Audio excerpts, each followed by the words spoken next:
자, 우리 옆에 인사합시다. 만나서 반갑습니다.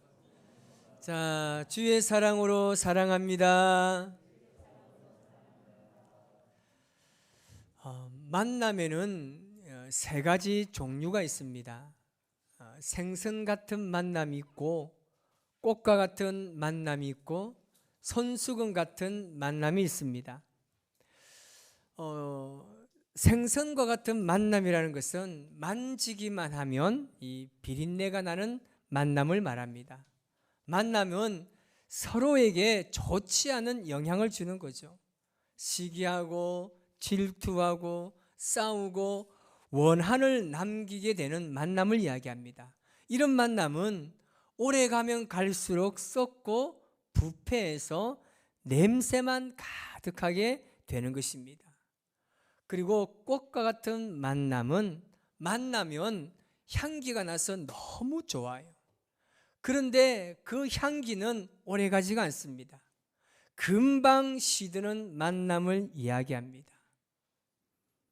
꽃과 같은 만남과 사랑은 일시적이고 풋사랑과 같은 만남이라고 할 수가 있습니다. 그리고 세 번째는 이 손수건 같은 만남이 있습니다. 누군가가 슬퍼할 때 눈물을 닦아주고 힘들어할 때 그의 땀을 닦아주면서 언제나 함께하는 만남을 말합니다. 그래서 부부관계나 저와 여러분 그리고 성도 간의 만남은 이 손수건 같은 만남이 되어야 하는 것입니다. 우리 옆에 분에게 한 번 더 인사합시다. 당신을 만난 건 큰 축복입니다. 시작. 당신을 만난 건 큰 축복입니다. 여러분, 사람은 사람을 잘 만나야 합니다. 모든 사람들은 행복을 다 추구합니다. 행복해지는 것은 여러 가지 조건이 있겠죠. 그 가운데서 가장 중요한 것이 무엇이라고 생각합니까? 그것은 바로 만남의 축복입니다. 우리가 살아가는 인생은 만남의 연속입니다. 우리가 태어날 때는 불가항력적으로 부모를 만나게 됩니다. 내가 부모를 선택하는 게 아닙니다. 내가 태어나서 눈을 떠보니까 이 엄마 아빠는 내가 도저히 믿을 사람이 안 되겠어요. 다시금 넣어주세요. 이 잘못된 거야. 이건 내가 선택할 수 있는 만남이 아닙니다. 불가항력적인 만남입니다. 그리고 어릴 때는 친구들을 만나게 됩니다. 학교에 가면 선생님을 만나면서 새로운 인생의 전환점을 만나게 되는 거죠. 성인이 되면 군대를 가고 직장을 가면서 계속적인 새로운 만남을 이어가게 됩니다. 그리고 사랑하는 사람과의 만남에 대한 기대감으로 사람들은 자신의 인생을 가꾸면서 살아가고 있습니다. 여러분들의 인생에서 가장 귀한 만남이 있다라면 어떤 만남이 있습니까?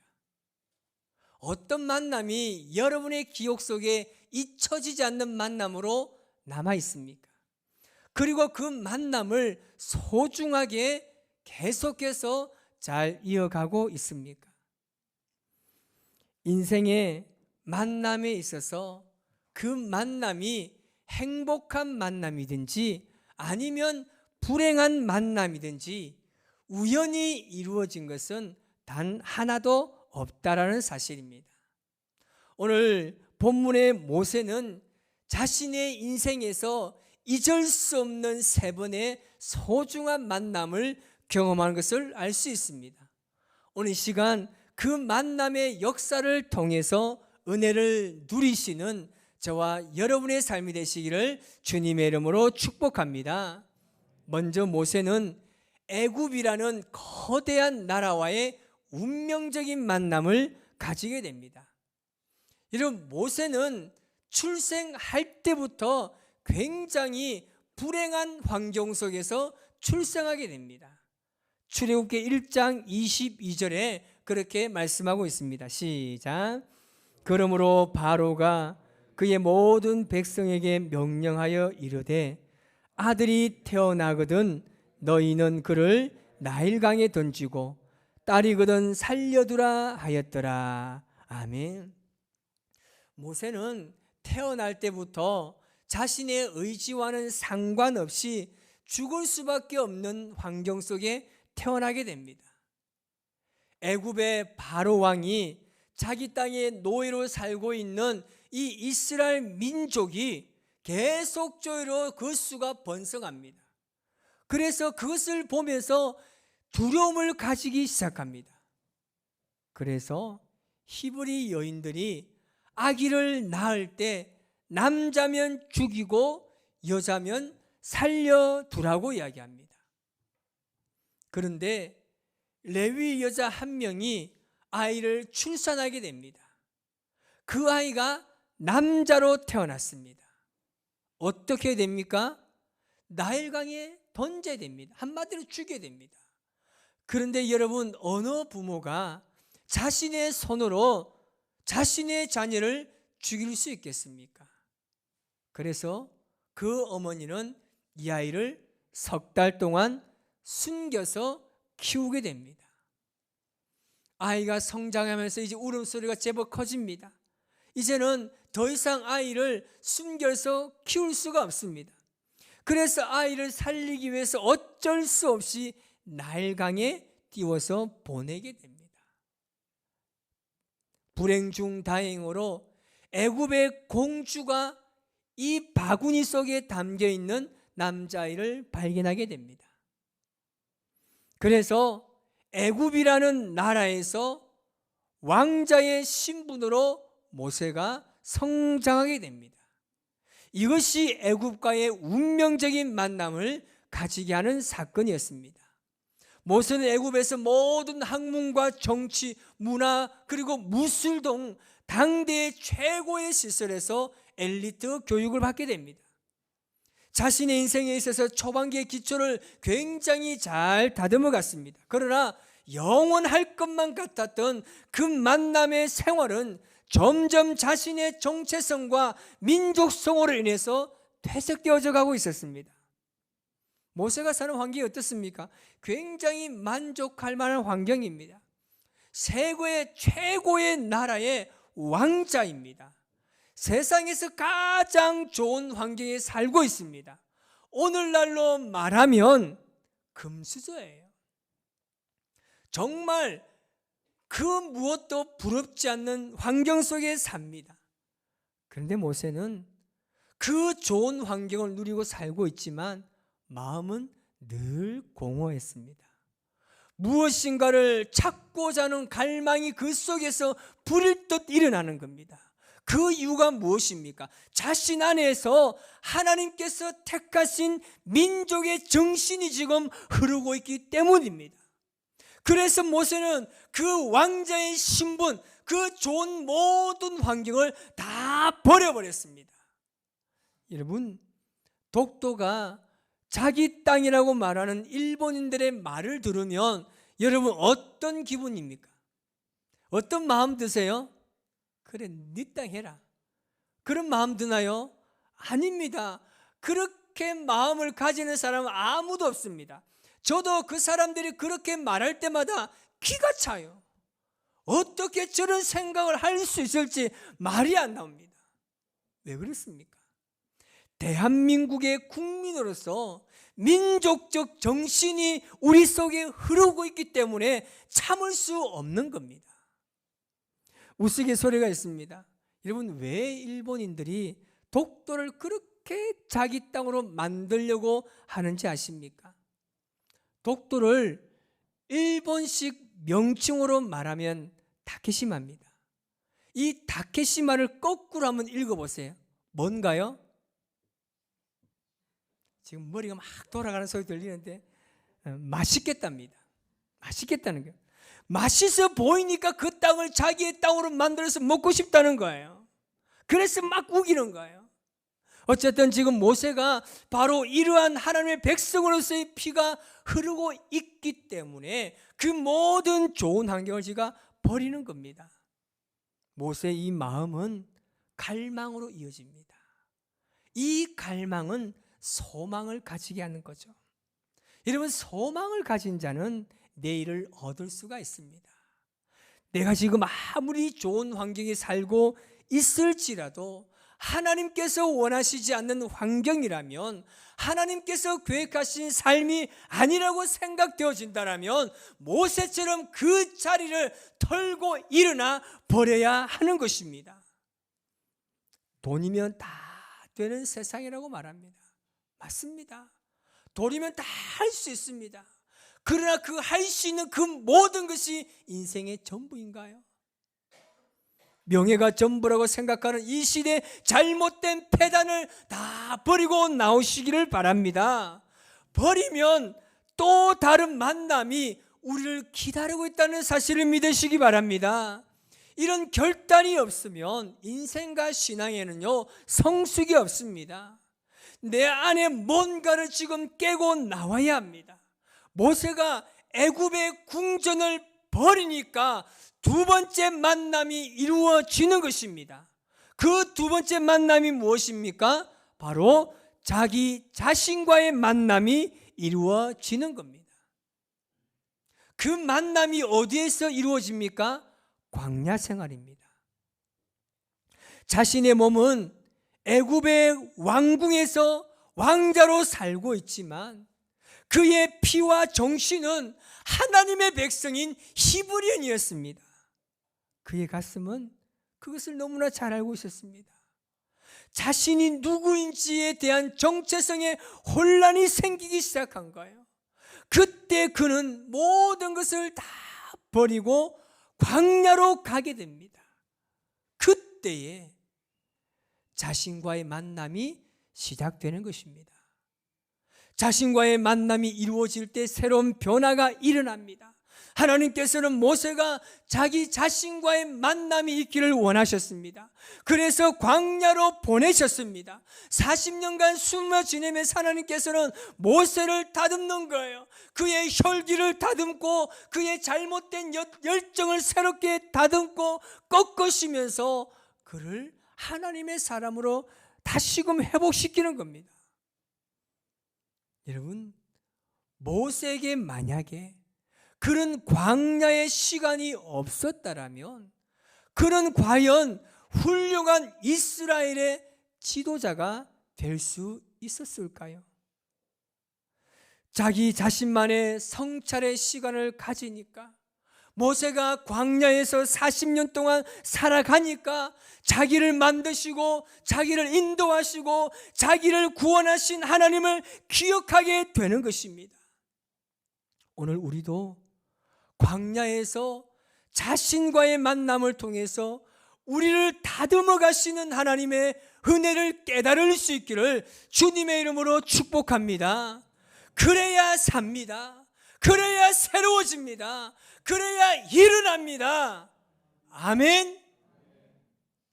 이렇게 여러분, 자신과의 만남이 없으면, 자신이 과연 누구인지를 깨닫지 못하면 자신의 삶은 여전히 그 생활과 그 환경에서 벗어날 수가 없는 겁니다.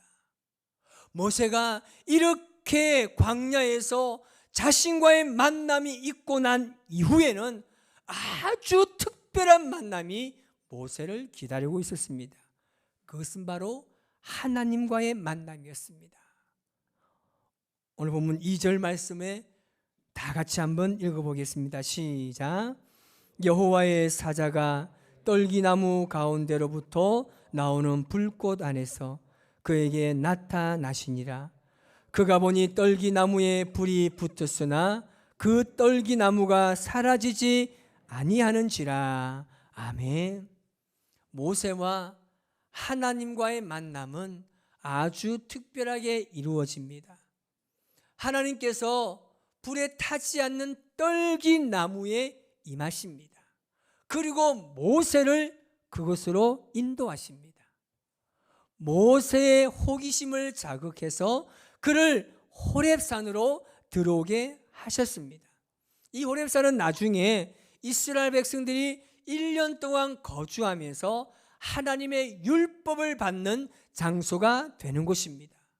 하나님께서 모세를 그곳으로 부르신 거예요. 그리고 거룩한 그곳에서 하나님께서 하나의 요구를 하십니다. 바로 신을 벗으라는 겁니다. 하나님께서 모세에게 신을 벗으라고 하신 것은 모세의 옛 성품들, 옛 모습과 옛 습관과 그 기질을 다 벗으라는 것입니다. 인간적인 더러운 모습을 완전히 벗어버리고 주님 앞에 나가야 하는 것입니다. 그래야 살아계신 하나님과의 만남이 이루어지는 줄 믿습니다.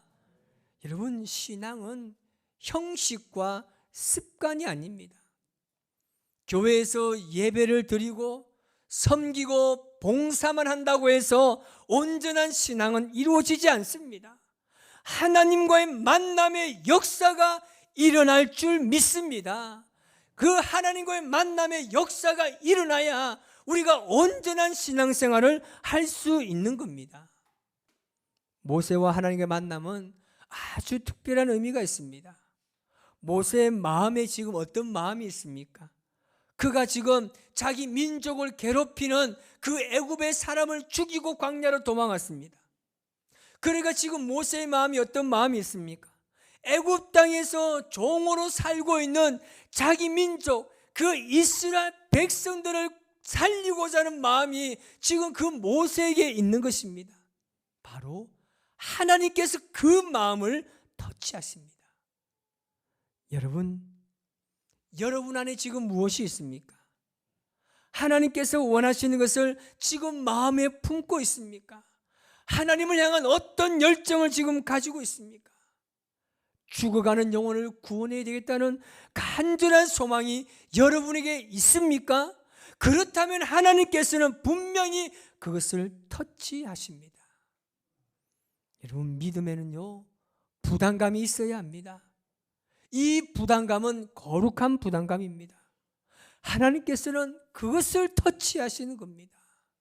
하나님과의 만남을 원하신다라면 그 하나님을 묵상하고 늘 주님을 기억하고 생각하시기를 바랍니다. 주님을 마음에 합당한 삶을 가지고 오늘도 하나님의 마음을 가지고 세상으로 나아가시기 바랍니다.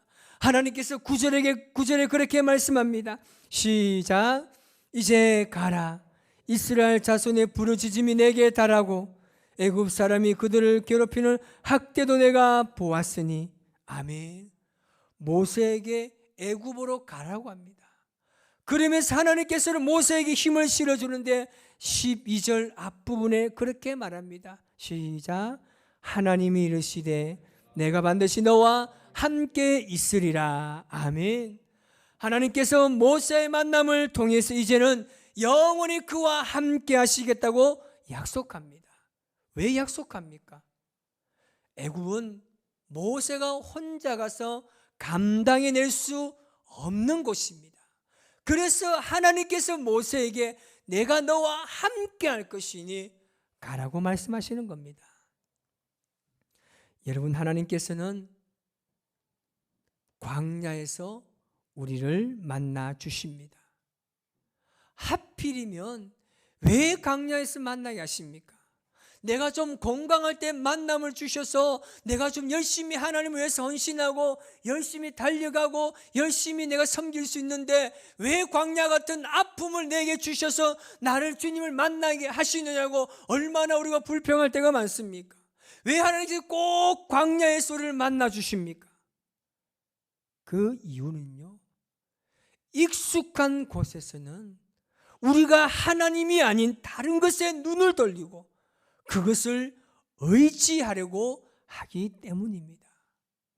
그래서 모세를 만나실 때도 그가 전혀 익숙하지 않는 그 어떤 것도 의지할 수 없는 방법으로 모세를 만나주신 것입니다. 우리의 신앙에서 하나님과의 만남이 더 깊어지기를 원하는데 왜 우리는 그 하나님과의 만남에서 더 깊이 만날 수가 없습니까? 그 이유가 뭐라고 생각합니까? 그것은 바로 여러분, 우리의 신발을 벗지 않았기 때문입니다. 아직까지 우리가 신고 있는 이 신발이 만족하다고 벗지 못하고 하나님께 나아가려고 하기 때문에 더 깊은 하나님의 은혜를 우리가 경험할 수 없는 겁니다. 5절에 하나님께서 우리에게 그렇게 말씀하십니다. 하나님이 이르시되 이리로 가까이 오지 말라. 내가 선 곳은 거룩한 땅이니 내 발에서 신을 벗으라. 아멘. 여러분, 신을 벗지 않으면 하나님을 만날 수가 없습니다. 우리 인생에 이것만은 주님 절대 벗을 수 없다고 생각하는 그 신발을 우리는 과감히 벗어버려야 합니다. 그래야 하나님을 만날 수 있고 하나님과의 아주 특별한 만남을 경험할 수 있는 것입니다. 여러분, 오늘도 우리의 삶에 광야가 놓여 있습니까? 오늘도 여러분의 인생에 정말 헤쳐나가야 하는 그 광야가 과연 어떤 것입니까? 그렇다면 그 광야를 통해서 실족하거나 넘어지거나 좌절하지 마십시오. 하나님께서는 그 광야를 통해서 분명히 여러분을 만나 주실 것입니다. 오늘 우리의 삶에 놓여져 있는 이 광야, 여러분 절대 그 광야를 돌아가지 마십시오. 내 앞에 있는 그 광야를 헤쳐나가서 나를 그곳에서 만나기를 원하시는 주님을 만나는 은혜가 있기를 원합니다. 이 시간 우리가 이 찬양으로 주님 앞에 고백하면서 하나님, 나를 만나주세요. 오늘 그런 마음으로 주님 앞에 고백하며 나아갑시다. 왜 나를 깊은 어둠 속에 홀로 두시는지, 어두운 밤은 왜 그리 길었는지, 나를 고독하게 나를 낮아지게 세상 어디도 기댈 곳이 없게 하셨네.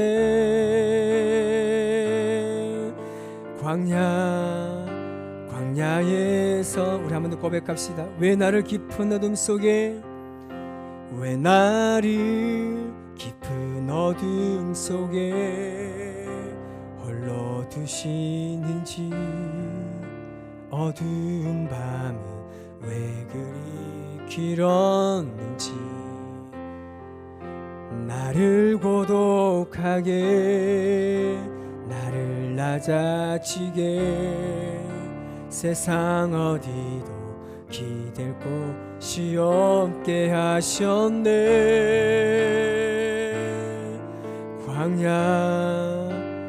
광야에 서 있네. 주님만 내 도움이 되시고 주님만 내 빛이 되시는, 주님만 내 친구 되시는 광야.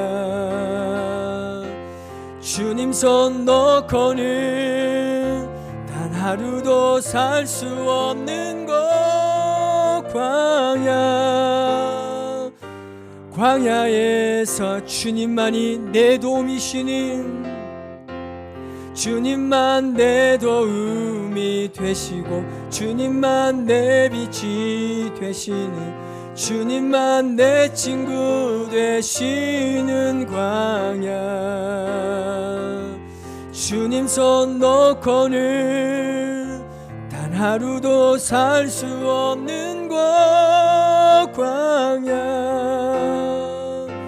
광야에 서 있네. 오늘 저희 눈을 감고 우리 묵상하며 주님 앞에 나아갑시다.